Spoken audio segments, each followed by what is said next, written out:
то, что они сказали или сделали. Я причинил себе боль из-за своего неправильного мышления.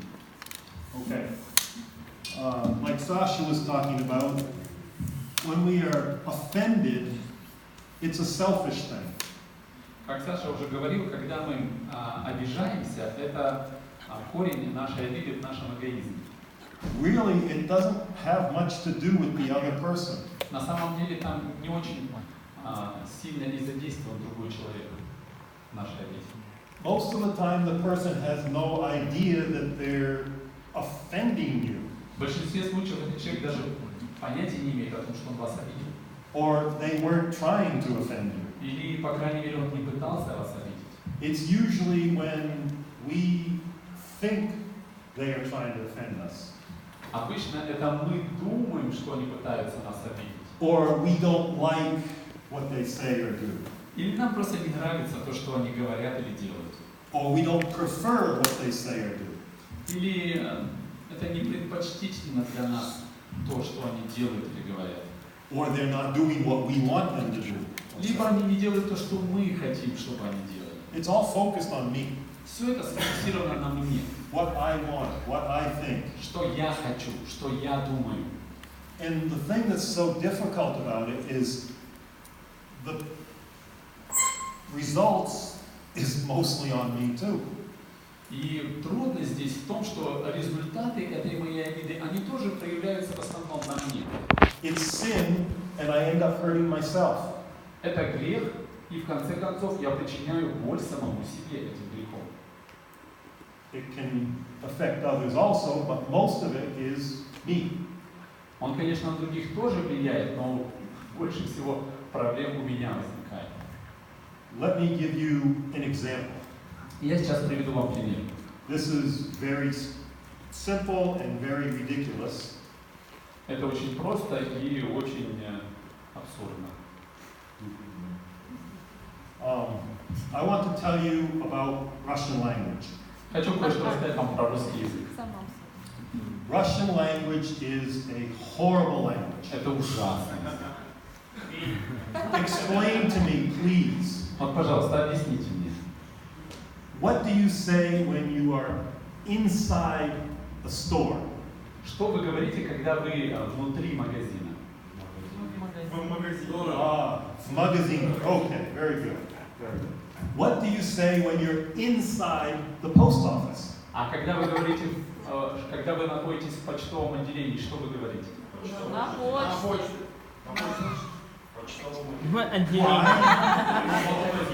Почте.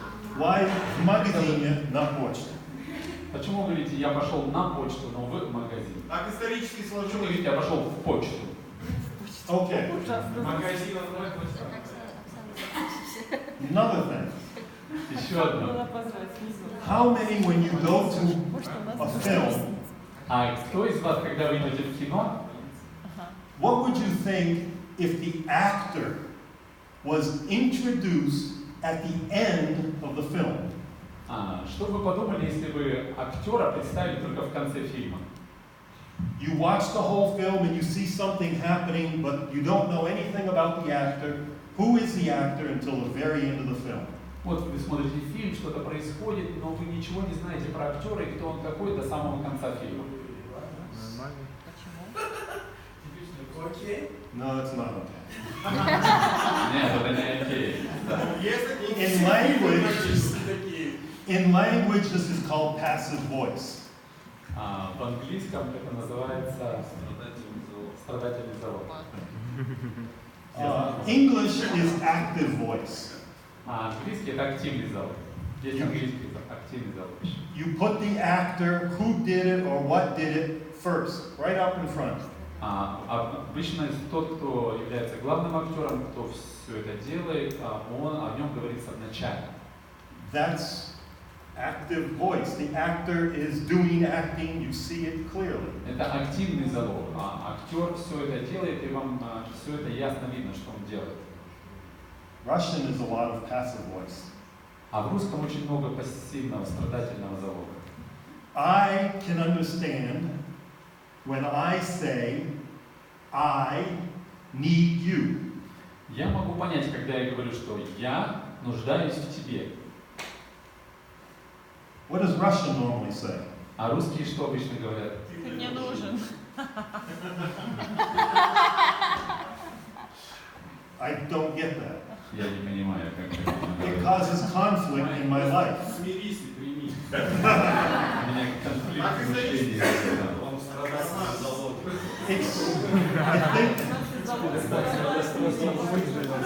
I think Russian is against me. Я думаю, что русский язык, он против меня изжить. I don't like it, and I think I'm going to stop talking in Russian. Мне не нравится, мне кажется, я вообще прекращу по-русски говорить. Okay, that's pretty stupid, right? Ну, это глупо, да? That's what offense is all about. И вот то же самое касается обиды. Dreaming up things that might have a little bit of truth, but they really aren't a big deal. They're just part of life. They're what's not against you. Выдумывать себе вещи, накручивать себя какими-то вещами, в которых чуть-чуть всего лишь правды, но на самом деле они просто являются частью жизни. What would happen if I stopped speaking Russian? Что произойдет, если я перестану говорить на русском? Все люди перестанут понимать. Who would suffer from it? Кто пострадает от того, что я перестану говорить на русском? Дети твои тебя перестанут понимать. They might a little bit, but I would a lot. Может быть, они немножко, но в основном я пострадаю. Because I have to live every day and do the things I do. Потому что мне нужно каждый день жить в русском окружении и делать все, что я делаю. And I can't do it if I don't speak Russian or Kazakh. И я не могу этого делать, если я не говорю на русском или на казахском. And Kazakh is not in my book of languages yet. Казахский я, правда, пока еще не начал изучать. Okay, so that's offense. Это обида. It's stupid. Это глупо. But worse, it's sin. Но и более того, это грех. Okay, let's move on. Давайте дальше. В чем разница? Камень преткновения, соблазн – это когда я эгоистичен и хочу, чтобы все было по-моему. Я не думаю и не беспокоюсь о том, что правильно или лучше. И это заставляет кого-то другого спотыкаться. Это причиняет боль другому человеку. Okay, this is our main subject today. Вот это наша главная тема на сегодня. Let me give you an example before we talk about this. И я приведу вам пример, прежде чем мы начнем об этом говорить. And this is not a dreamed up fake example, this is real life. I know the situation. И это не выдуманная история, это история, ситуация из реальной жизни. I know of a man. Кого? I knew a man. Человек. Я знал. Человека, прости, я знал человека. He was a father. Он был отцом He was a grandfather. и дедушкой. And he thought it was funny to irritate little children. И он думал, что это весело раздражать маленьких детей. He would do things to make them angry. Он делал разные вещи, чтобы их разозлить. And he would laugh at it. И он был... He would laugh at it. И он смеялся над ними, когда они злились. And if they got angry, he would punish them for being angry. А если они начинали злиться, то он их наказывал за то, что они разозлились. Is that normal? Это нормально? No, that's sick. Это ненормально.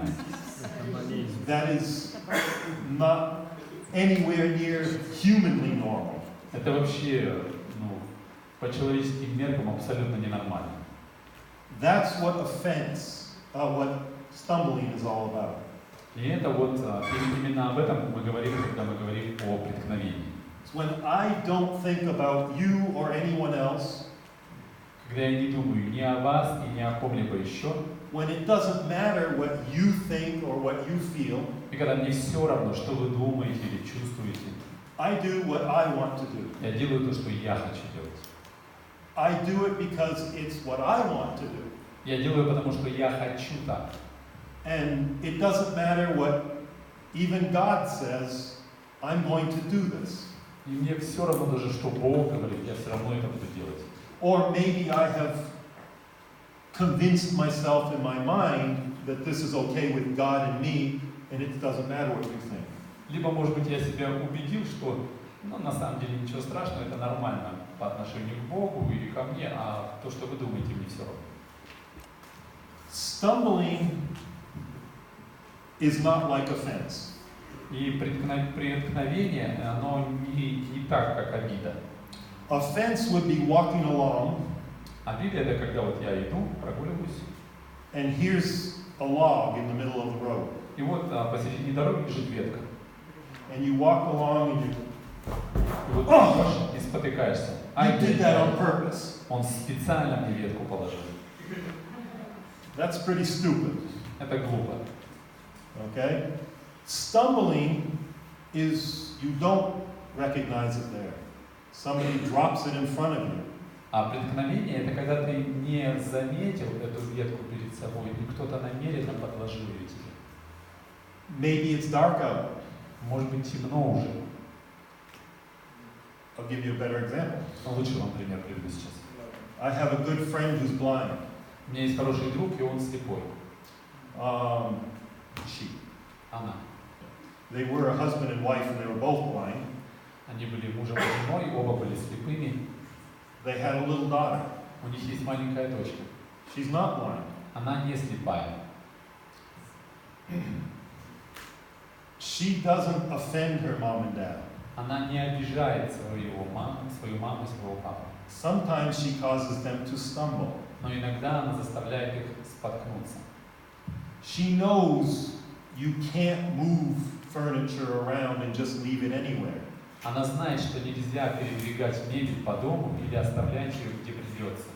But sometimes she does it because she thinks it's funny to see what happens. Но иногда она делает это, потому что ей кажется, что это забавно посмотреть, что произойдет. That's what stumbling's about. И вот именно об этом мы говорим, когда говорим о преткновении. Of course, mom and dad sometimes can tell what's there before they fall on it. Конечно, обычно папа с мамой могут часто заранее определить, что перед ними там оказалось на пути, до того, как они споткнутся и упадут. But sometimes it causes them to have sore feet. Но иногда у них из-за этого болит нога. They end up kicking it and not seeing it. Когда они, не видя это, пинают этот предмет ногой.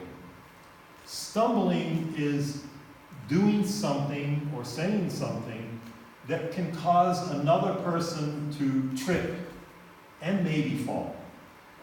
Преткновение — это когда мы делаем что-то или говорим что-то, что заставляет человека споткнуться и, возможно, даже упасть. Now, we might be thinking, I don't do that. Ну, может быть, вы думаете, я так никогда не поступаю. Yeah, we do. Мы поступаем так. Because we don't think about the condition of another person. Потому что мы не думаем о той ситуации, в которой находится другой человек. Our human tendency is to think and focus on me. Наша человеческая тенденция в том, чтобы думать и фокусироваться на себе. Before we go further, let's read some more verses that will help us. Прежде чем мы продвинемся дальше, давайте прочитаем еще стихи, которые помогут нам все это понять. Иисус же, обернувшись, сказал Петру: «Прочь от меня, сатана, ты мне камень преткновения, потому что рассуждаешь по-человечески и не понимаешь того, что хочет Бог». Okay, who's talking here?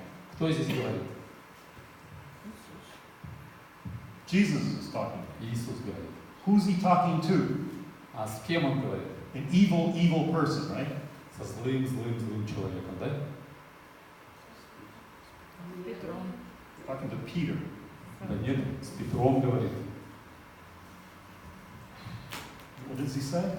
Get behind me, Satan. Что он говорит? Прочь от меня, сатана. How would you like Jesus to say that to you? Как вам понравилось, если бы Иисус вам такое сказал? Вообще не понравилось. Why did he say that? Почему он это сказал? Потому что Петр сказал, не надо ходить в Иерусалим, не надо умирать на кресте. Do you think it was easy for Jesus to know where he was going and what was going to happen? Как вы думаете, было ли для Иисуса легко знать, какой путь ему предстоит и пройти, и двигаться в этом направлении? How would you like to live your life knowing that you are going to die one of the most horrible deaths that has ever been invented by mankind?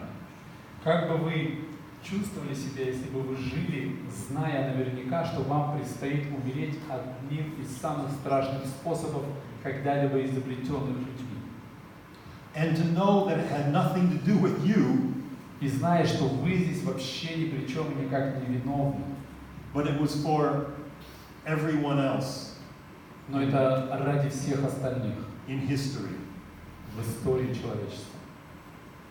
And everything you did was walking towards that cross. И вот все, что вы делали, вы идете навстречу Христу. You have to focus on your death all the time. Все время нужно фокусироваться на своей смерти. That'd be a real happy life, right? Не очень такая счастливая, радостная жизнь, да? And here's Peter saying, no, you don't have to do that. Don't do that. Don't even think about it. Let's do something different. И вот Петр говорит, да не надо тебе этого, вообще не думай даже об этом, давай что-нибудь другое придумаем. Now, it didn't cause Jesus to say, yeah, let's just go someplace else and take a break. Но это не заставило Иисуса поменять его планы и сказать, ну давай, правда, чем-нибудь другим займемся. But it seems to have at least caused him a little bit more stress. Но выглядит так, что это принесло в его жизнь больше стресса, A little bit more of trepidation. So it's беспокоиться на сердце. Okay, that would work. беспокойство. Yes. So, what did he say? Что он сказал? He had to confront it.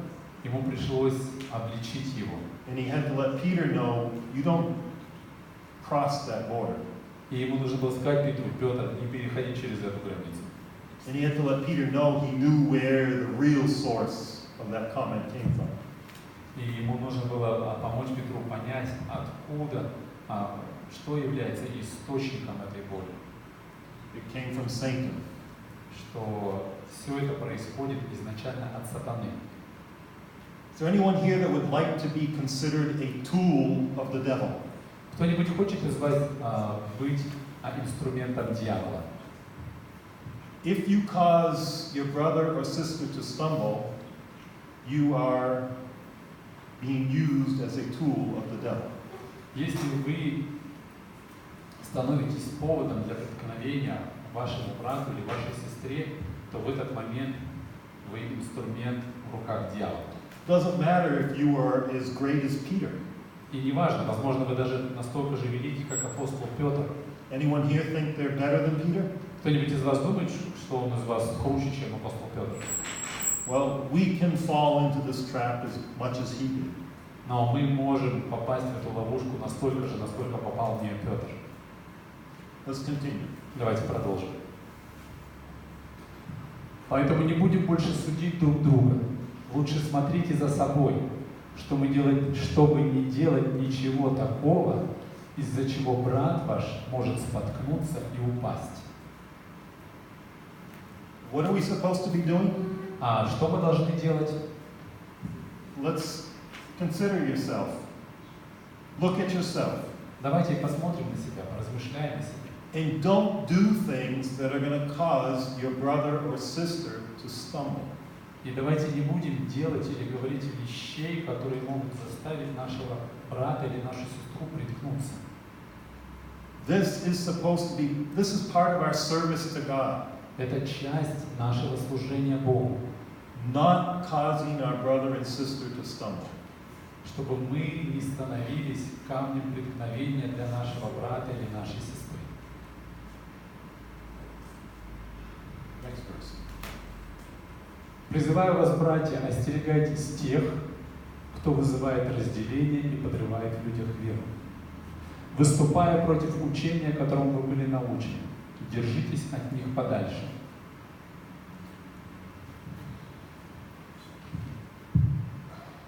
This is pretty serious. Serious. Это достаточно серьезно.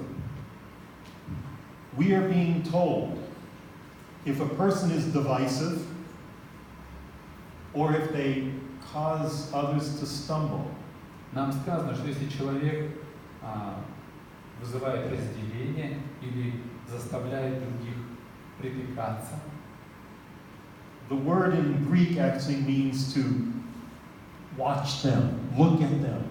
и слово, которое здесь в греческом использовано, оно означает, как бы, будьте очень внимательны, следите очень внимательно за этим человеком. It would be like if I was to stand here, what do you see?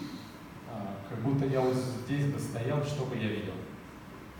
Focus, look, watch out, be careful. Сфокусироваться, очень внимательно смотреть, быть осторожным. And as it says at the end, get away from. И как в конце сказано, держитесь от них подальше. If a person is causing others to stumble or causing division in the church, we are told to stay away, get far away from them. Если человек вызывает преткновение или разделение в церкви, нам сказано держаться от таких людей подальше. Is this a serious thing? Это серьезно? What about all of the words that Christ says, that the Bible says about loving your brother? А что касательно всех тех слов и заповедей, которые нам дает Христос о любви к своему брату? Get away from them. Держитесь от них подальше. It's dangerous. Это опасно. It no longer is hold them close. Больше не нужно уже их держать вблизи. For your own good, get away. Ради вашего собственного блага держитесь от таких подальше. Pretty serious. Это очень серьезно. 1 John. 1 Иоанна. Но кто любит своего брата, тот живет во свете, и в нем нет уже ничего, что ведет к греху. If I love you, Если я люблю вас, I am going to try to do everything in my ability not to cause you to stumble. то я буду стараться делать все, что в моих возможностях, чтобы не стать поводом в вашей жизни для греха. It's not funny like the little girl thought with her mom stumbling around on chairs she put in her way. И вот это было вообще не забавно, когда мы говорили о примере маленькой девочки, которая расставляет мебель на пути своих слепых родителей, чтобы они спотыкались. It's even more serious in the church. И это гораздо более серьезно в церкви. Don't cause others to stumble. Не становитесь причиной для преткновения для братьев и сестер.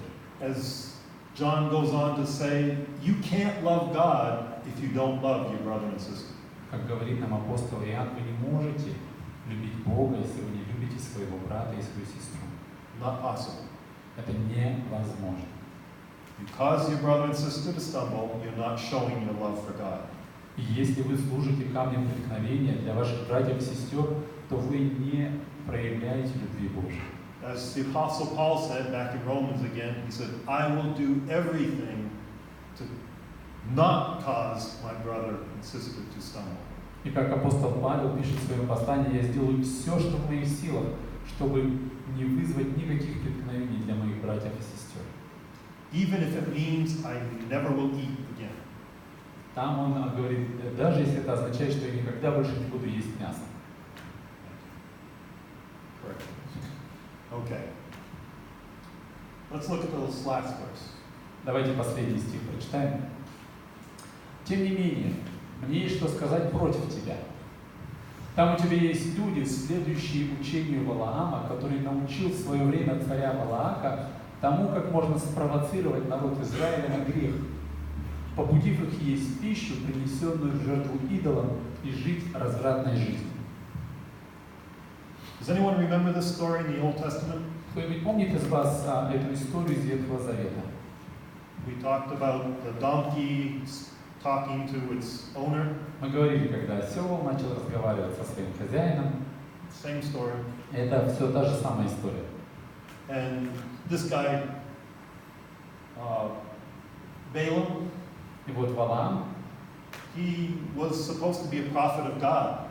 он вообще-то преподносится как пророк Божий. And this guy, Balak, he was a bad king. А Валаак, он был таким плохим царем. He wanted Balaam to curse Israel. И он хотел нанять Валаама, чтобы тот пришел и проклял Израиль, So that he could win over Israel. чтобы он мог выиграть сражение против них. To make it short, Balaam comes and he sees Israel and he says, no,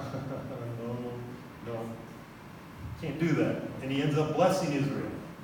Ну и чтобы быстро вам рассказать, в чем дело, Валаам приходит, чтобы выполнить желание Валаака, но когда он видит Израиль, он не может его проклясть, вместо этого он благословляет Израиль.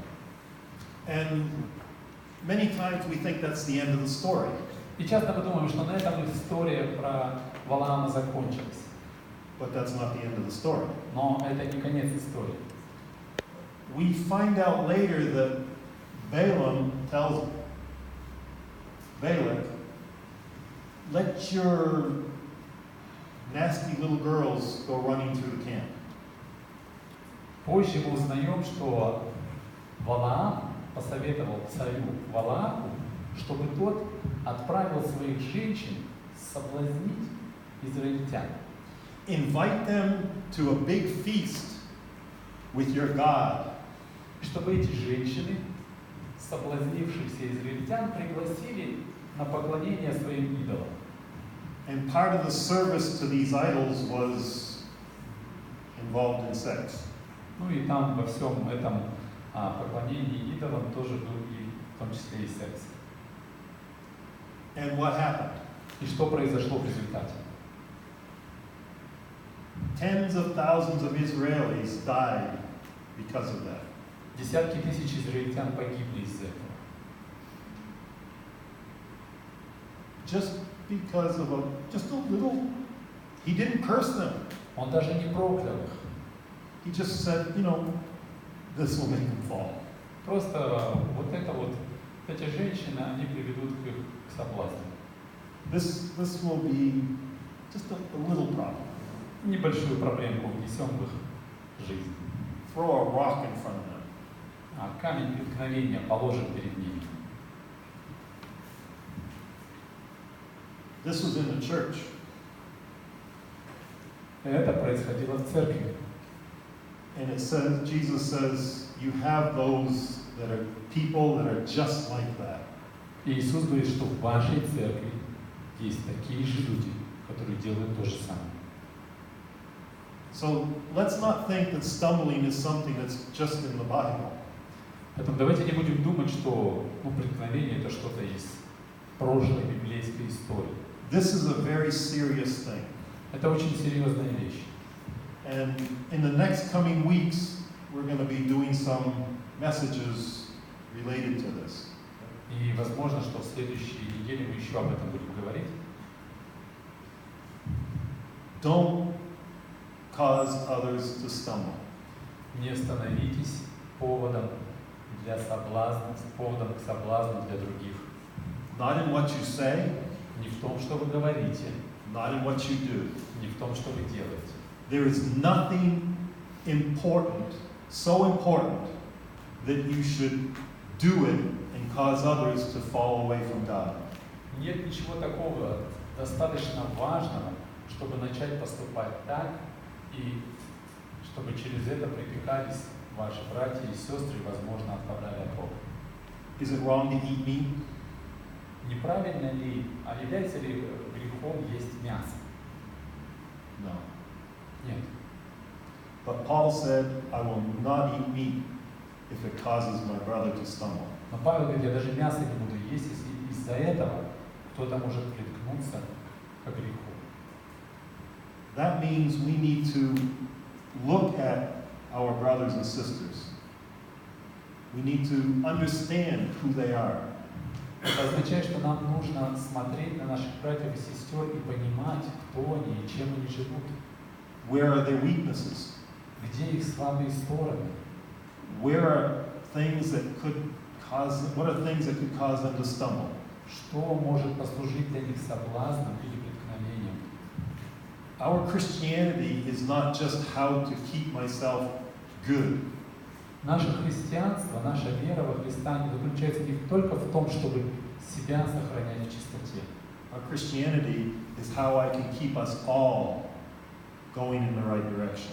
Но также и в том, чтобы помочь всему телу Христову, всем братьям и сестрам двигаться в правильном направлении. If we all do that, there's a better chance that we will all make it. Если мы все вместе будем это делать, то у нас гораздо будет больше шансов, что мы сможем дойти до финиша. Let's not be selfish. Поэтому давайте не будем эгоистичными.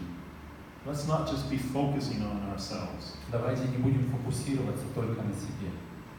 Let's start thinking about the whole body together. Но думать обо всем теле Христа. And let's not cause another to stumble. И давайте не будем становиться соблазном ни для кого из наших братьев и сестер. Let's pray. Давайте помолимся. God, our great Father, Бог наш великий Отец, we thank you so much for your love for us.